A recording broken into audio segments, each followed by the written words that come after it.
TV వర్తమానములు వింటున్నటువంటి మా శ్రోతలు బ్లెస్సింగ్ టైంలో దేవదేవుళ్ళు ఆశీస్సులు గాడ్ బ్లెస్ మీ ప్రతి అవసరాన్ని తీర్చి ఆరోగ్యం బలము శక్తి సమాధానం దీవెన ఇచ్చి దేవుడు వర్ధల చేయాలి.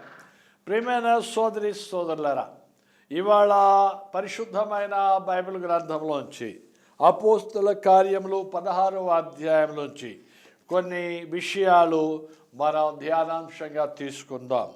అపోస్తుడైన పౌలు భక్తుడు, ఆయన శిష్యుడైనటువంటి శీల ఇద్దరు కూడాను వారు ప్రయాణంలో ఉన్నారు.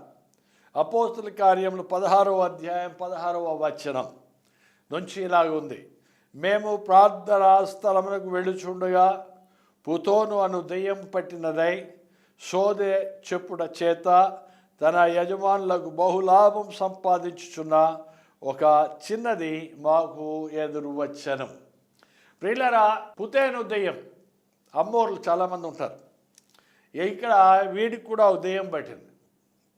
ఈ యొక్క దెయ్యం భవిష్యత్ చెబుతోంది. ఆ దెయ్యం అనేటటువంటి ఆ దేవత వల్ల వారికి చాలా లాభం కలుగుతుంది.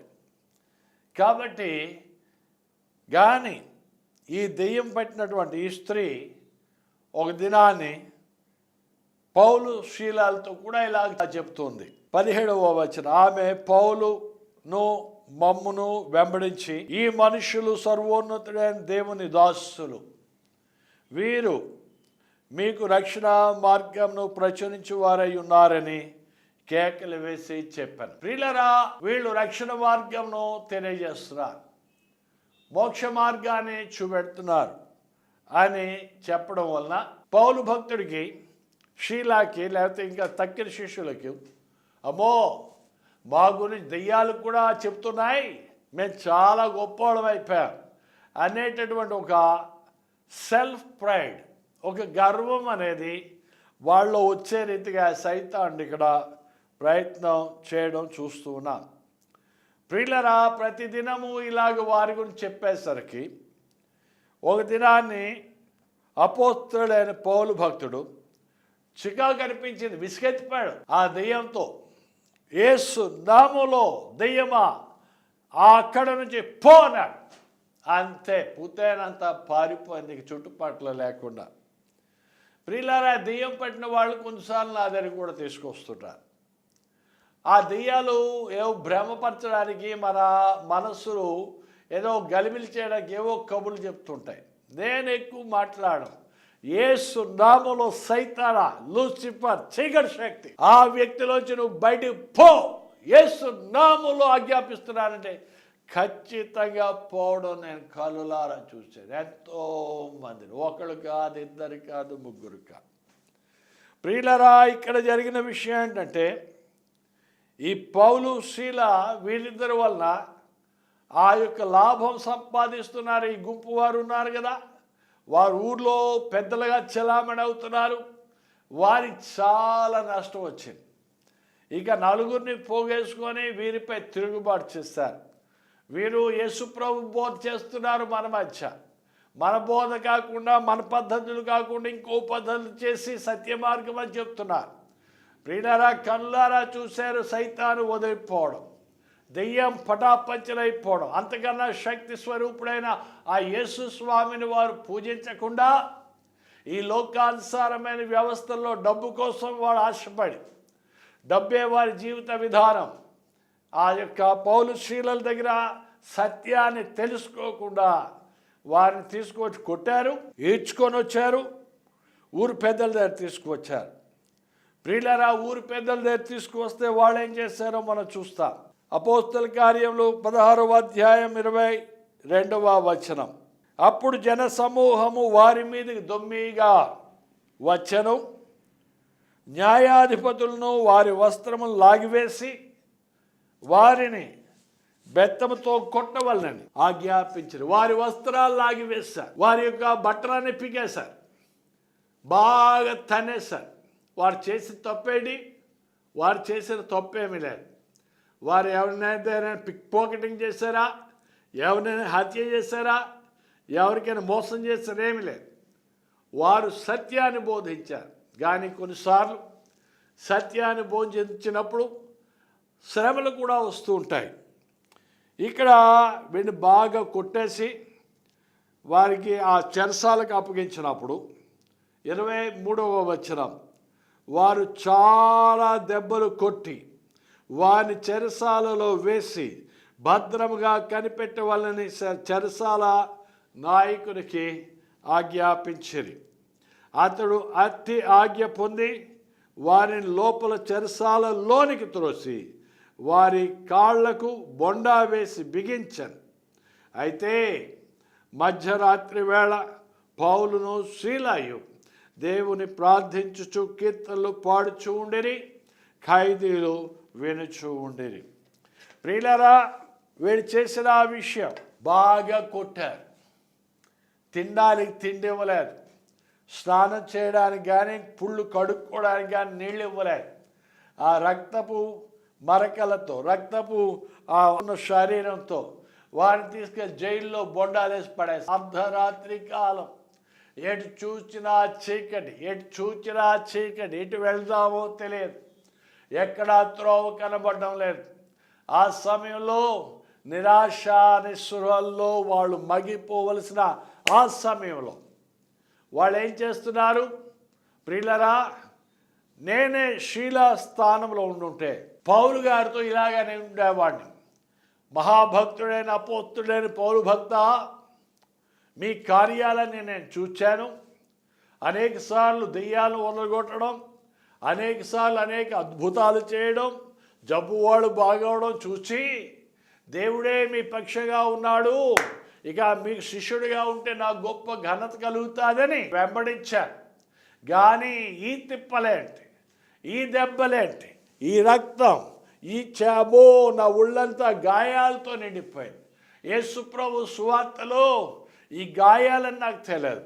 నీ శిష్యుడిగా ఉంటే ఈ యాత్రలన్నీ ఇప్పుడు ఆఖరి జైలుకు వెళ్ళవలసిన పరిస్థితి ఏర్పడుతుందని ఊహించలేదు. అయ్యా పౌలు గారు, మీకు ఒక సలాం, మీ సేవకు ఒక సలాం, మీ దేవుడికి ఒక సలాం కొట్టి వెళ్ళిపోయి ఉండేవాడు. కానీ శీల అలాంటి వాడు కాదు, నిఖార్సైన భక్తిలో వచ్చినవాడు. యెహోవా దేవుని ఎరిగిన బిడ్డలు మీరు. కష్టాలైనా నష్టాలైనా బాధలైనా ఖచ్చితంగా మేము సత్యం కోసం నిలబడతాం, దేవుడే మా పక్షంగా ఉండి గొప్ప కార్యాలు చేస్తారని వారు నిలబడ్డారు. హల్లెలూయా. మధ్యరాత్రి కాలంలో ఎటు వెళ్దామో తెలియని సమయంలో వాడు అయ్యో అని ఏడడం లేదు. ఓ దేవుడా ఎక్కడున్నావు దేవుడా అని నానా యాత్రలు పెట్టడం లేదు, ఓరెత్తిపోవడం లేదు. వారు మధ్యరాత్రి కాలంలో అర్ధరాత్రి వేళ ఏ తోవ కనబడినప్పుడు ఎటు చూచినా చీకటి, ఎటు చూచినా తోవ లేదు. ఆ సమయంలో వాడు ఏం చేస్తారు? పాటలు పాడుతున్నారు. హల్లెలూయా. యెహోవా దేవుని కొనియాడుతున్నారు, పాటలు పాడుతున్నారు, భజనలు చేస్తున్నారు. యెహోవా దేవుడా నీ అంత ఘనుడు ఎవడు? యెహోవా దేవుడా నీవు నమ్ముకున్న దగ్గర సహాయకుడు నాయన. యెహోవా దేవుడా నీవు ఖచ్చితంగా మమ్మల్ని రక్షిస్తావు నాయన. సింహాల బోన్లోంచి ఆ యొక్క దానియేలును రక్షించిన వాడా, మమ్మల్ని కూడా ఈ యొక్క జైల్లోంచి రక్షిస్తావని పాటలు పాడు. ప్రియులరా, వాడు పాటలు పాడుతుంటే ఆ చెరసాలలో ఉన్నటువంటి వారు వినొచ్చుండిరి, ఆశ్చర్యపోయారు. జైలుకి వెళ్ళినోడు ఎవడైనా పాటలు పాడతాడా? ప్రియులారా, సంతోషంగా ఉన్నప్పుడు ఆనందంగా ఉన్నప్పుడు పాటలు పాడతాడు. జైలుకి వెళ్ళి దెబ్బలు తిని నానాయాత్రలు తిని అనవసరంగా నిందలు పాలైపోయి అక్కడ ఉన్నటువంటి వారు తిండి లేదు, తిప్పలు లేవు, నీళ్లు లేవు, ఏమీ లేవు. వాళ్ళు పాటలు పాడుతుంటే సుమారు 700 మంది టెర్రరిస్టులు లాంటి వాళ్ళు ఆ జైల్లో ఉన్నారు. వాళ్ళకి మతులు పోయే, వాళ్ళు వింటున్నారు, ఆశ్చర్యపోయారు. ఒరే, జైలుకు వచ్చి ఇలా పాటలు పాడేవారు, అందులోకి మధ్యరాత్రిలో పాటలు పాడేవారు మనం ఎక్కడ చూడలేదు. వాడు పిచ్చోళ్ళ మంచోళ్ళ ఏంటి వాళ్ళ పాటలని వాళ్ళు వింటూ ఉన్నారు. అంతలో ప్రియులరా చూస్తా 26 చదువుతున్నాను. అప్పుడు అకస్మాత్తుగా మహాభూకంపము కలిగాను, చెరసాల పునాదులు ఆదిరాను, వెంటనే తలుపులని తెరుచుకొనాను, అందరి బంధకములు ఊడిపోయాను. హల్లెలూయా. మహాశక్తి పాటల్లో ఉన్నది. పరమాత్ముని భజన చేసినప్పుడు పరమాత్ముడు దిగి వస్తే భూకంపం కలుగుతుంది. ఆ దొంగలు టెర్రరిస్టులు లాంటి వాళ్ళు అక్కడ ఉన్నారు. వాళ్ళ చైన్స్ అన్నీ ఊడిపోయాయి, తలుపులన్నీ ఊడిపోయాయి. వారి యొక్క ఆ జైల్లో ఉన్నటువంటి అన్ని వాళ్ళంతా కూడా అద్భుతంగా ఇక గడగడలాడిపోతున్నారు. భూకంపం వచ్చేసి అందరూ కూడా. ఈ లోపల 27వ వచనం, అంతలో చెరసాల నాయకుడు మేలుకొని చెరసాల తలుపులన్నీ తెరచి ఉండుట చూచి ఖైదీలు పారిపోయి ఉందరు అనుకొని కత్తి దూసి తను తాను చంపుకొనబోయాను.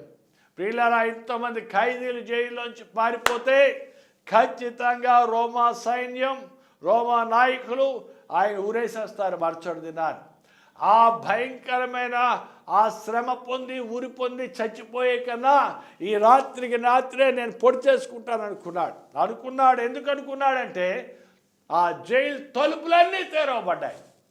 ఖచ్చితంగా జైల్లో ఉన్నాడు, పారిపోయారు అనుకుంటున్నాడు.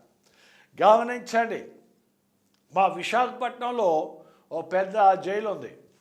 ఆ జైలు తలుపులు కిటికీలు అన్నీ కానీ ఇప్పేసి ఒక 5 నిమిషాలు ఉంచితే 5 నిమిషాల తర్వాత ఎవరినెల జైల్లో ఒక మనిషి ఉంటారు, మొత్తం పారిపోతారు. ప్రియులారా, కానీ ఈ జైల్లో ఉన్నటువంటి వారు ఆ దేవుని మహాశక్తిని చూచి టెర్రరిస్టులైనా గజ దొంగలైనా భయంకరమైన వాళ్ళైనా అడుగు ముందుకు వేసి పారిపోవడానికి ధైర్యం చాలేదు వాళ్ళకి. అమ్మ బాబో, ఈ దేవుడు ఇంత శక్తిశాలుడు, భూమంతా కంపించిపోయింది, తలుపులన్నీ బద్దలైపోయి బయటికి వెళ్తే ఏమైపోద్దో. మహాదేవుని యొక్క మహాశక్తిని చూచి కారుడు గట్టినటువంటి టెర్రరిస్ట్ లాంటి వాళ్ళు సైతం అక్కడ అలాగే ఉండిపోయారు.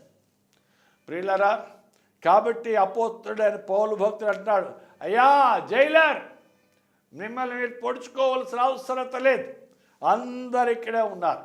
ఆ జైలర్ ఆశ్చర్యపోయాడు. ప్రియులరా, 29వ వచనం, అతడు దీపము తెమ్మని చెప్పి లోపలికి వచ్చి వణుకుచు పౌలుకును శీలాకును సాగిలపడి వారిని వెలుపలకు తీసుకువచ్చి, అయ్యలారా, రక్షణ పొందుటకు నేనేమి చేయవలెను. ప్రియులారా, మహాదేవుని శక్తిని చూడగానే వెంటనే మా అధికారికి తెలిసింది ఏంటంటే ఈ లోకంలో ఉన్న శక్తులు కాదు, ఈ సామాన్యమైన బలం కాదు, మహాదేవుని శక్తి. అమ్మో, ఆ దేవుని ముందు రక్షణ ఎలా పొందాలి, రక్షణ గురించి అడుగుతున్నాడు. ప్రియులారా, నాకు అర్థమైపోయింది, నా బలం కాదు, నా శక్తి కాదు, నా జ్ఞానం కాదు, ఆ పరమాత్మని రక్షణ నాకు అవసరమై ఉన్నది. జైలర్ అంటున్నాడు, అయ్యల్లారా, అంతకుముందే ఆ సాయంత్రమే శుభ్రం పట్టుకొని తనేశాడు, గాయాలైపోయాయి. పునరావెదవల్లారా అన్నాడు వాళ్ళని పట్టుకొని, జైల్లో పడేయండి రా వీళ్ళని, ఒరే తిండి పెట్టకండి రా అన్నాడు. అలాంటి ఆయన ఇప్పుడు వచ్చి వాళ్ళ కాళ్ళ మీద పడి వాళ్ళకి నమస్కారం చేసి, అయ్యా, రక్షణ పొందుటకు మేమేమి చేయవలనని వారిని అడుగుతున్నాడు. ప్రియులరా, అప్పుడు వారు వాక్యాన్ని బోధించారు. రాత్రి ప్రియులరా, 31వ వచనం చదువుతున్నాను. అందుకు వారు, ప్రభు అయిన యేసునందు విశ్వాసముంచుము, అప్పుడు నీవును నీ ఇంటి వారును రక్షణ పొందుదురని చెప్పి వారికి వాక్యాన్ని బోధించారు. ప్రియులారా, నీవును నీ ఇంటి వారును, ప్రభు అయిన యేసు స్వామి లోకనాథుడు. ఆయన ప్రభు అయిన యేసు స్వామి పాపులను వెతికి రక్షించడానికి లోకానికి వచ్చిన దేవ కుమారుడు.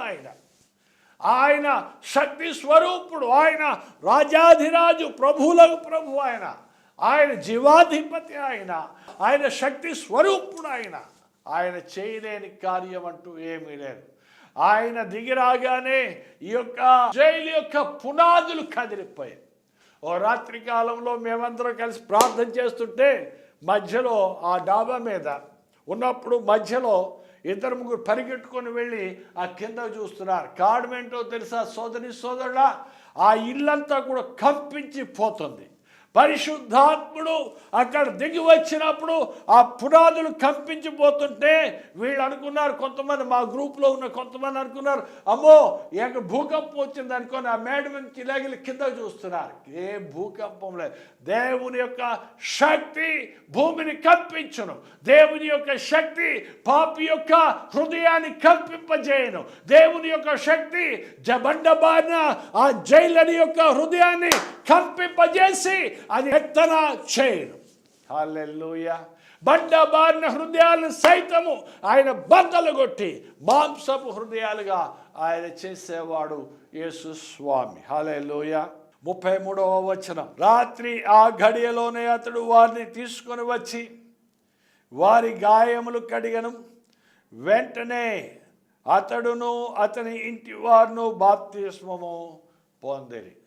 సత్యాన్ని ఎరిగిన వెంటనే దైవజనుల అపోస్తలులను వెంటనే తీసుకువచ్చాడు. సాయంకాలం తిట్టాడు కానీ సత్యాన్ని తెలుసుకున్నాడు. వాళ్ళు తీసుకువచ్చాడు, వాళ్ళ గాయాలు కడిగాడు. అయ్యా క్షమించండి నాయన, తెలియక తప్పు చేశాను. యేసయ్య దగ్గర కూడా మన అలాగే, యేసయ్యా నీ ప్రేమ తెలియక, నీ కృప తెలియక, నీవు నన్ను ఎంతగా ప్రేమిస్తున్నావో నాకు తెలియక నేను ఇలాంటి తప్పుడు పనులు చేశాను నాయన, నేను గౌరవించలేదు, నానా మాటలు అన్నాను నాయన, నన్ను క్షమించి నన్ను రక్షించు, నా పాపాలు తొలగించి నా జీవితాన్ని మార్చు నాయన. ఎంతమంది అంగీకరిస్తారు? వారందరినీ ఆ పరమాత్ముడు మార్చి తన కుమారులుగా స్వీకరిస్తాడు. ప్రియులారా, ఇక్కడ ఆ రాత్రి కాలంలోనే బాప్తిస్మం తీసుకున్నారు వారు. వెంటనే అతడును అతని ఇంటి వారందరూ బాప్తిస్మము పొందిరి. మరియు అతడు వారిని ఇంటికి తీసుకుని వచ్చి భోజనం పెట్టి దేవుని యందు విశ్వాసం ఉంచిన వాడై తన ఇంటి వారితో అందరితో కూడా ఆనందించను. నీకు ఆనందం కావాలా? సంతోషం కావాలా? సమాధానం కావాలా? ప్రభు నేను దీవిస్తాడు. ఆనందం దేవునిలోనే ఉంది, లోకంలో ఉందనుకుంటారు. నాకు తెలిసిన వాళ్ళు చాలామంది ఉన్నారు. ఎన్నిసార్లు చెప్పినా వాళ్ళకి కొన్ని అలవాట్లు ఉన్నాయి. యేసయ్య నమ్ముకుంటేనే బుద్ధి మారుతానంటే వినరు వాళ్ళు. శుభ్రం తాగడం, ఎక్కడో రోడ్డు మీద పడి ఉండడం, డబ్బంతా పోద్ది, వాళ్ళ తలకాయలు గట్ట గాయాలతో పడి ఉంటారు. అక్కడ ఆనందం లేదు. తాగితే ఆనందం అనుకుంటారా? ఆనందం లేదు. తర్వాత దెబ్బలు, రోస్టు, రోగం, బాధ, కష్టం, నష్టం. సంతోషం అనేది లేదు. హల్లెలూయా. యేసయ్యలో సంతోషం. ఆ జైల్లో చరిత్రకారులు అంటారు సుమారుగా 700 మంది టెర్రరిస్టులు లాంటి వాళ్ళు ఉన్నారు. ఆ రాత్రి కాలంలో జరిగినటువంటి ఆ సంఘటన వారు చూచి వారు మతిపోయింది. ప్రభు దగ్గర వారు మారు మనస్సు పొందారు, పాప క్షమాపణ పొందారు. ఆ 700 మంది బయటికి వెళ్ళిపోయిన తర్వాత దేశాలకు వెళ్ళి సువార్తను ప్రకటించారని ఓ చరిత్రకారుడు చెప్తూ వచ్చాడు. ప్రియమైన సోదరి సోదరుడా, ఇవాళ ప్రభు నీతో మాట్లాడుతున్నాడు. బండబారిన హృదయాలతో మాట్లాడుతున్నాడు. కరుడు కట్టిన టెర్రరిస్టులతో మాట్లాడుతున్నాడు. ప్రభు నిన్ను నాశనం చేయడానికి రాలేదు. ఆయన యందు విశ్వాసం ఉంచేవారు, ఆయనలో నమ్మిక ఉంచేవారిని రక్షించడానికి వచ్చాడు. దేవుడు లోకమును ఎంతో ప్రేమించను కాగా తన అద్వితీయ కుమారుని యందు విశ్వాసం ఉంచేవాడు నశింపక నిత్య జీవం పొందినట్లు ఆయన అనుగ్రహించాడు. ఆయన అనుగ్రహించాడు నీకోసం. సమస్త భారం మోయిచున్న జనులారా నా యొద్దకు రండి, నేను మీకు విశ్రాంతినిస్తానంటాడు. ఇవాళ ప్రభు ఖచ్చితంగా నిన్ను దీవించనయ్యన్నాడు.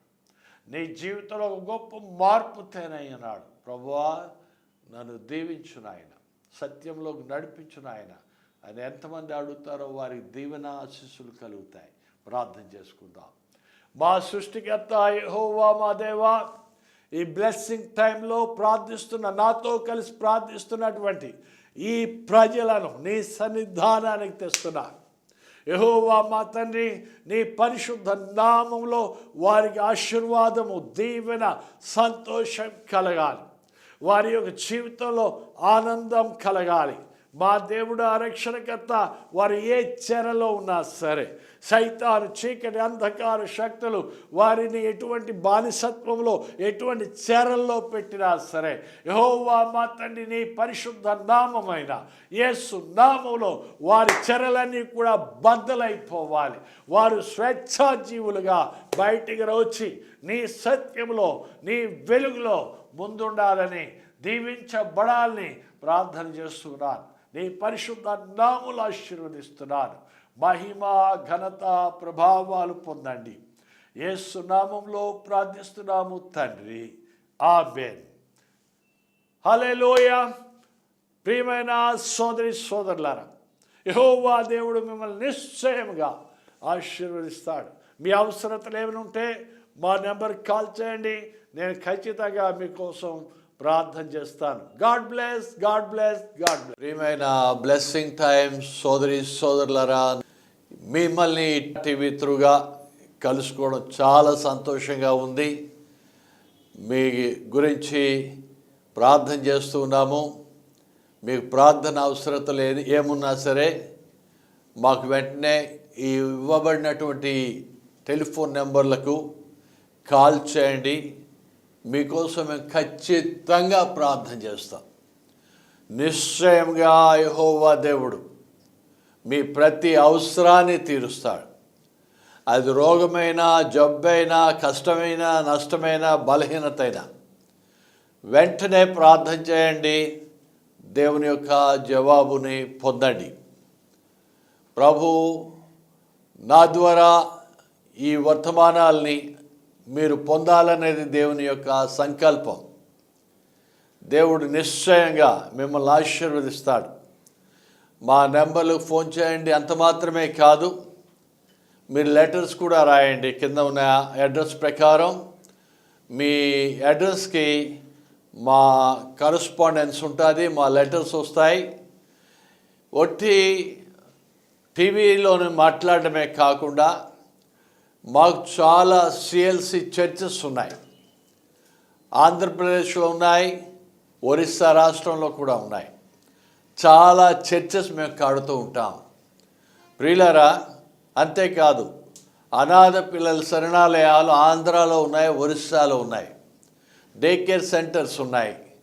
ప్రతి సంవత్సరం ఆయా నీళ్లు దొరకని ప్రాంతాల్లో, డ్రాట్ ఏరియాస్లో మేము బోర్వెల్స్ వేస్తూనే ఉన్నాం. ప్రతి సంవత్సరం క్రూసేడ్స్, సెమినార్స్ జరుగుతూనే ఉన్నాయి. ఆయా ప్రాంతాల్లో మీటింగులు పెడుతూనే ఉన్నాం. చాలా దేవుని యొక్క పరిచర్య బలంగా సాగుతుంది. చాలామంది సేవకులకు సైకిల్ ఇస్తాం, బైబిల్ స్కూల్లో ట్రైనింగ్ ఇస్తాం. చాలామంది పేద పిల్లలకు ఆయా స్కూల్స్లోను, కాలేజీలో చదివేటప్పుడు వాళ్ళ స్కూల్ ఫీజులు, వాళ్ళ బస్ ఫీజులు, వాళ్ళ షూస్ మొత్తం కొనేసి ఇస్తున్నాం. చాలామంది మా వృద్ధ శరణాలయాల్లో పెద్దవారైనటువంటి వారు ఉన్నారు. ఈ పనులన్నీ కూడా జరగాలి అంటే మీ సహకారం కావాలి, మీ కోఆపరేషన్ కావాలి. దేవుని యొక్క ఈ సువార్త సేవ మీతోనే కాదు, ఈ రాష్ట్రంతోనే కాదు, ఇంకా ఇతర రాష్ట్రాలకు, ఇతర దేశాలకు వెళ్ళాలి. మీరు బలపరచండి, మమ్మల్ని ప్రార్థన చేయండి. ఒకవేళ ఆర్థిక సహాయం చేద్దాం అనుకున్నటువంటి వారు ఉంటే మా బ్యాంక్ అకౌంట్ నెంబర్ ఇక్కడ మీకు రాస్తున్నాం, చూపెడుతున్నాము. ఆ బ్యాంక్ అకౌంట్ నెంబర్కి మీరు డిపాజిట్ చేయొచ్చు. మాతో డైరెక్ట్గా మీరు కరస్పాండెన్స్ చేయొచ్చు. ఏ అవసరత ఉన్నా సరే మేము ఖచ్చితంగా మీకోసం ప్రార్థన చేస్తాం. ఎటువంటి రోగమైనా సరే ఖచ్చితంగా యెహోవా దేవుడు ఆ రోగాన్ని తొలగిస్తాడు. ప్రియులారా, ఈ అవకాశాన్ని ఇచ్చిన దేవునికి వందనాలు, మహిమ, ఘనత, ప్రభావాలు. Blessings time. God bless you. దేవదేవుడు మిమ్మల్ని ఆశీర్వదించి, దీవించి, వర్ధిలజేసి, మీ ప్రతి అవసరాన్ని తీర్చి, మీ ఇంట్లో శాంతి, సమాధానం, ఆరోగ్యం ఇచ్చి వర్ధిలజేయాలని కోరుతూ ఉన్నాను. దేవునికి వందనాలు. God bless. ఆమేన్. మా సృష్టికర్త యెహోవా మా దేవా, ఇవాళ ఈ టీవీ ప్రోగ్రాం వింటున్నటువంటి శ్రోతలను మీ చేతుల్లో పెడుతున్నాను. మా తండ్రి నీ ఆశీర్వాదములు వారిపైకి తీసుకొని రండి. ఏ రోగమున్నా, సైతాను, చీకటి, అంధకార, పిశాచం శక్తుల చేత ఎవరైనా పీడింపబడుతున్నా, అప్పుల వల్ల, ఇతరత్ర భారాల వల్ల అప్పుల పాలైపోయిన వారు ఉన్నా, యెహోవా మా దేవా వీరిని మీ చేతుల్లో పెడుతున్నా. అద్భుతం చేయండి. ఒక మిరకల్ జరగాలి నాయన. వారి కష్టాల నుంచి వారికి విడుదల కలగాలి. దీవించుము, ఆశీర్వదించుము. నీ నామమునకు మహిమ కలుగునుగాక తండ్రి. యేసు నామములో ప్రార్థిస్తున్నాము తండ్రి. ఆమేన్. God bless, God bless, God bless. వివరములకు మీరు సంప్రదించవలసిన మా చిరునామా bishop Sudhir K Mahanti, CLC ministries, Srinagar, Gajuwaka, Visakhapatnam 530026. మా టెలిఫోన్ నెంబర్స్ 7799833373 మరియు 7799833374 మరియు 7799833375 మరియు 7799833376. మా ఈమెయిల్ అడ్రస్ bishopsudhir@yahoo.com. మా account number 3389280580, SBI BHP branch, Visakhapatnam.